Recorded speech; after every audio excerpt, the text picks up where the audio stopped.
Why you troll Lil Baby, man? Man, I ain't really nothing to talk about, man. Did you get the record clear? Somebody for Rollo? Yeah. I really ain't like I ain't gonna lie, like really this last little album, I ain't really tried to. You get what I'm saying? Cause it was just like, you know what I'm saying? It was what it is. Got a big fan base. Any drama there? I mean, it might. I say like 90-10%, yeah. My honest opinion, it's gonna be some, but Okay. no, for sure. That's my honest opinion. It's gonna be some, but we gonna let it play out. If you have a ticket to NBA YoungBoy's concert, everybody just be careful, man. Be careful. He gave me an NBA chain, and I'm in Houston. He said, "Hey, say gangster." He said, "You know what that chain come with?" I said, "What that mean?" He was like, "Hey, say that chain come with murder. You hear me?" He was like, "You gotta understand, like if you gonna fuck with me, what if you go do a show? You hear me? And when you get on that bus, somebody follow you and shoot that shit up. Now my beef is your beef." And I'm like, what the fuck is he talking about? You feel me? So I'm like, so this chain like you feel me? I'm just like, damn, like, I'm just coming to make beat. How old you is? 26. If you was born 10 years ago, how old are you right now?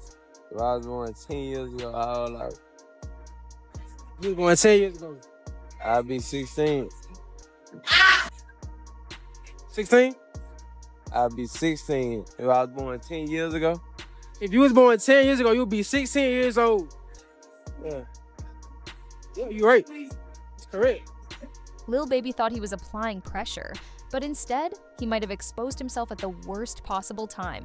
One tweet, one response to a troll, and suddenly, a situation that was already shaky turned embarrassing real fast. What made it worse is that this didn't come out of nowhere. This moment traces back years, to a promise Baby made publicly, a side he said he would never switch from. And now, the internet is asking a simple question. Did Lil Baby just contradict everything he stood on? Because when you zoom out, this isn't just about a tweet or album sales. It's about loyalty, timing, and how one Instagram like turned industry tension into something way more serious. To understand why this hit so hard, you've got to rewind to a time when Lil Baby and NBA YoungBoy were actually cool. Believe it or not, there was a point where there was no tension, no slick shots, no fans comparing numbers. Both were coming up out of the South, grinding independently, building real momentum without relying too heavy on industry cosigns. There was mutual respect. They collaborated, showed love, and stayed out of each other's way. Back then, 4PF and 4KT weren't locked into opposing sides. It was just two artists running their own lanes, focused on growth, not politics.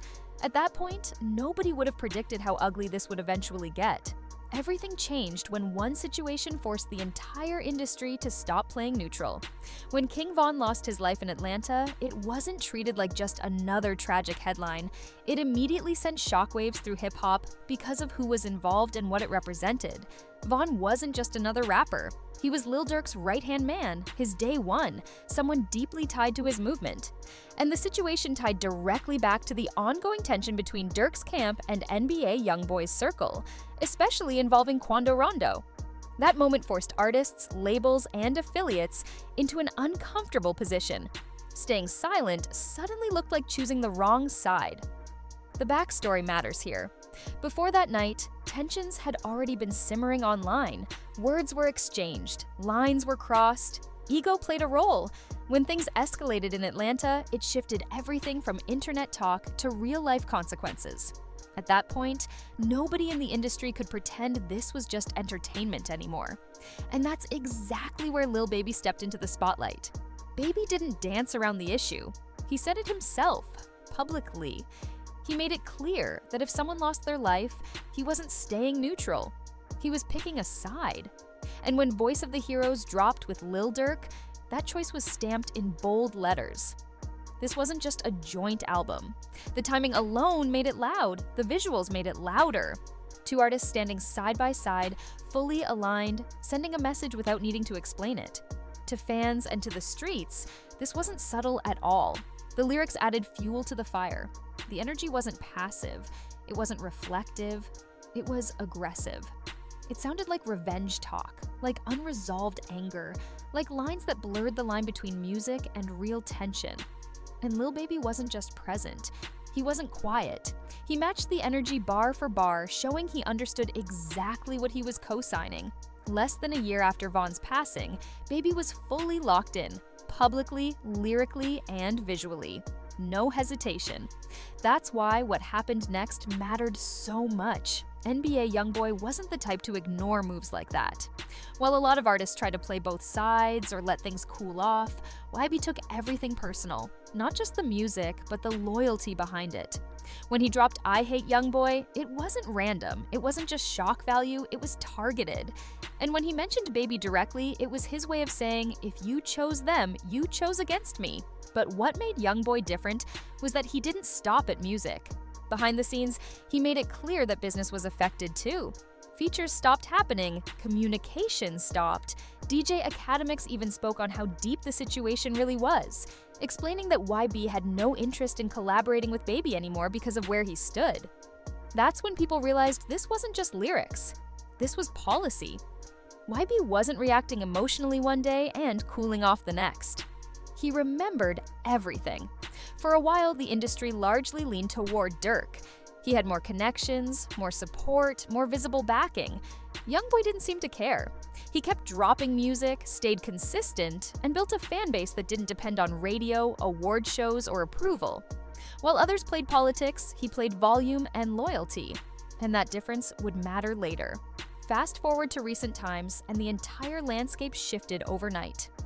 Lil Durk's legal situation flipped everything upside down. Suddenly, the same alliance that once looked untouchable was under intense pressure. Details started coming out, headlines got heavier, and fans started paying closer attention to everyone connected to the situation. That's when eyes turned to Lil Baby. People noticed small things first. An unfollow here, I like there. Baby interacting with NBA YoungBoy's content after years of tension. On the surface, it might seem minor, but in this culture, optics matter, especially when you were once talking heavy on records. To fans, it didn't look like growth, it looked like backtracking, and the streets always read between the lines. YoungBoy noticed too, but instead of addressing it online, he did something way louder. He showed up. When YB performed in Atlanta, Lil Baby's own city, he didn't avoid the elephant in the room. He leaned into it.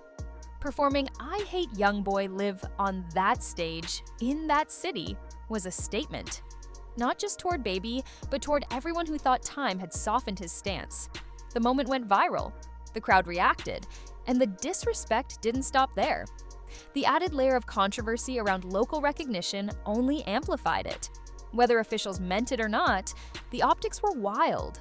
YB standing in Baby's city, getting love, then turning around and dissing half the industry on stage. That wasn't accidental. That was intentional. And while all this was happening, Baby stayed quiet. No response track, no statement, no energy matching. Instead, he seemed focused on repairing bridges that might have already been burned beyond repair. To a lot of people watching, it didn't look strategic. It looked desperate. Then came the moment that really sealed the narrative. A troll page posted a comparison about album sales. Clear bait. The kind of post most top-tier artists ignore without thinking twice.